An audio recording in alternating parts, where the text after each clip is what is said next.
Have you ever noticed how many of us are walking around with dreams we've pushed aside? I've been thinking a lot about this lately, about how we get to a point where we accept a life that's so different from the one we actually want to live. I was watching something recently about people's biggest regrets on their deathbed, and I realized you're more likely to find people who left this world never pursuing their dreams than those who did. That got me wondering.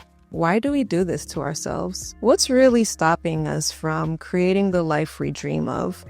And I'm not talking about some fantasy life. I'm talking about the life that keeps calling to you, the one that feels true to who you are. If you're feeling this too, this gap between the life you're living and the life that keeps pulling at your heart, drop a comment below.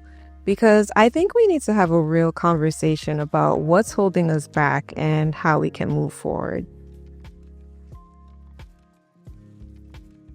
You know what I've noticed as an artist? We're the ones who most often give up on our dreams. The very people who are called to create, to express, to bring beauty into the world. We're the ones most likely to push our dreams aside. Think about it. From the moment we mention wanting to be an artist, what do we hear? But how will you make money? Art doesn't pay the bills. You need something more stable. These words, they sink in deep. They become part of how we think. I see it all the time. Talented artists working jobs they hate because they have bills to pay, a family to support, responsibilities that feel too heavy to risk chasing their dreams. And I get it. I really do. Those pressures are real. I know what it's like to watch your bank account shrink while your dreams keep growing. And yet, I can't help but wonder, at what point did we start believing that following our dreams meant sacrificing stability? When did we accept the story that we can't have both, that we have to choose between our passion and putting food on the table? I want to hear from you. What's been the hardest part for you when it comes to pursuing your passion? Is it the fear of not being able to support yourself, or is it something deeper, like feeling unworthy of living your dream? Share your thoughts in the comments below. But while we're all sitting here questioning ourselves, something bigger is happening. Something is shifting, and I'm seeing it more and more every day. People are starting to question the old stories we've been told. They're waking up feeling frustrated and wondering if there's more to life than working jobs that drain their soul. They want to live a life that's truly fulfilling. And this is one of the main reasons so many people feel stuck or even unwell. They're doing something that doesn't light them up, something that doesn't make them feel alive. It's interesting, isn't it? We're taught that stability is the ultimate goal, that having a consistent paycheck somehow makes up for the hours we spend feeling unfulfilled. We learn to measure our worth by how well we can stick to someone else's schedule, someone else's dream, someone else's system.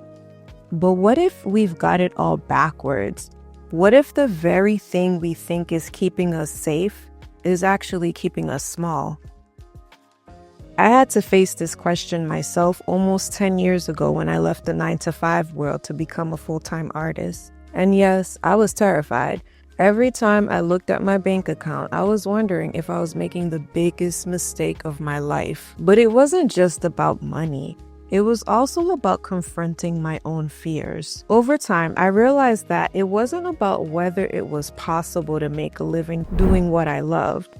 It was also about confronting my own insecurities and overcoming my reluctance to learn the things that would make it work. I also had to redefine what it meant to be an artist. I had to let go of the idea that being an artist meant only creating in a studio and waiting for a breakthrough. I had to stop romanticizing the life of an artist and realize that part of being an artist is adapting, developing new skill sets, and using everything I've learned along the way.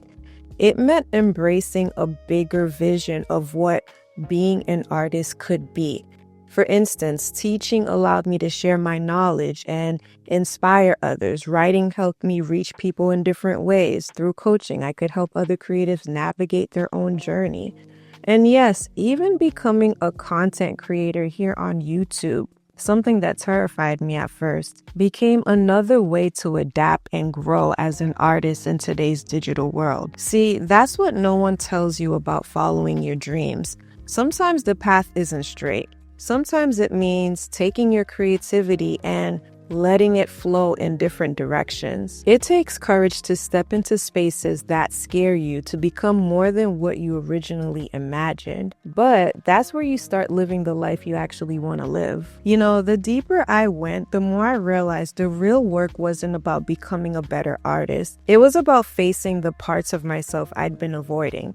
I had to face something uncomfortable. I didn't want to learn business. I didn't want to learn sales and marketing. I thought it was boring, and I didn't want to face rejection. I was holding on to fear about what people might say or think. I was people pleasing and trying to avoid judgment. And all of this was because of the environment I grew up in. I was holding on to that, and I hadn't healed those parts of myself. So I wasn't living the life I dreamed of because of those fears. Not because it wasn't possible, but because I didn't have that confidence in myself. But after having my daughter, I realized I couldn't keep hiding behind excuses anymore. I couldn't keep starting and stopping. I couldn't keep writing a list of goals at the beginning of the year and giving up after a couple of months of trying. I had to choose. I had to choose to either stay stuck or to really go after the life I wanted. And for her, I knew I had to lead by examples because honestly, I was the one who was in my own way. It wasn't life, it wasn't circumstances, it was what I believe. It was the decisions I was making. When you decide you want to live a life that you desire, you're going against the grain. You're stepping into a space where you either have to find a whole different system or create your own. And when you get to a place where you see what's in front of you clearly, when you're grateful for what you have, when you realize that you have enough and will always have enough, things start shifting. Hopefully this will speak to someone, but I started noticing these moments, these divine opportunities that I would have missed before. Like that random conversation with my Uber driver when I was at my lowest point, feeling rejected after a job interview. This was right after quitting my job in 2016, moving from New York to the South, and not knowing what to do next. I got scared and thought I had to look for another corporate job because I didn't trust that I could make it work. However, that random conversation with my Uber driver led me to discover virtual work and become an independent contractor, which gave me the freedom and flexibility to work on my craft. It also opened up a whole new world for me. And I'm now on YouTube because of that interaction. And once I recognized that first opportunity, it was like my eyes opened to more. A mentor showing up exactly when I needed guidance on improving my craft. Opportunities appearing that perfectly matched what I needed in that moment. Doors started opening that I didn't even know existed. At first, I questioned if these were just coincidences, but I've learned something powerful. Life isn't about waiting for the perfect moment. It's about being ready when opportunities show up. And being ready, that's where the real work is. It's about doing the inner work first. You have to heal those parts of yourself that hold you back. Because when you do that work, when you really do that work, you start seeing possibilities where before you only saw obstacles.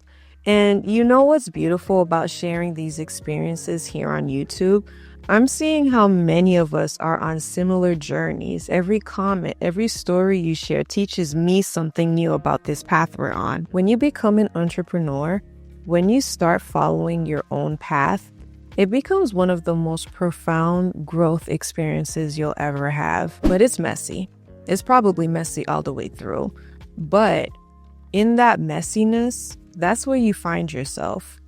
That's where you discover parts of yourself you never knew existed. That's where you grow into the person who can actually live the life you dream of. I'm sharing all of this with you because maybe my journey can spark something in yours. Maybe seeing how I'm figuring this out will help you take those first steps too, because your dreams are waiting for you to be brave enough to claim them. I want you to really think about this. What would happen if you made your growth your priority in 2025? What if you stopped putting your dreams on hold and started taking steps toward the life you actually want to live? If you're feeling called to do something different this year, if something inside you is stirring, I want you to know, yes, it's scary. Yes, there might be moments of anxiety, moments where you question everything. But if you can stay calm, if you can work on regulating your nervous system and trust that you'll be okay, trust that you'll always have enough, everything starts to shift. What I've learned is this: keep your focus on the vision of what you desire. Even when things feel tight, even when things feel uncomfortable, keep your eyes on that vision, because the life you desire isn't just a dream. It's a reality waiting for you to claim it. You don't need permission to live the life you dream of. The only thing standing in your way is you. Take a moment and share with us in the comments. What would your life look like if you removed all the buts and what ifs? What's that dream that keeps calling to you, that keeps whispering in your ear, the one you can't seem to shake?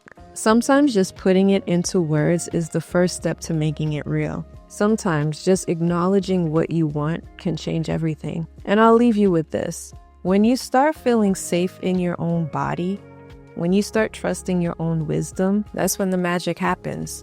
Those dreams that once felt impossible, the ones you kept pushing away, they start to feel like they've always been waiting for you to step into who you're meant to be.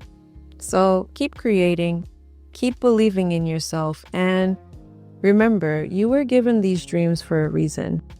Trust that. I'll see you in the next video.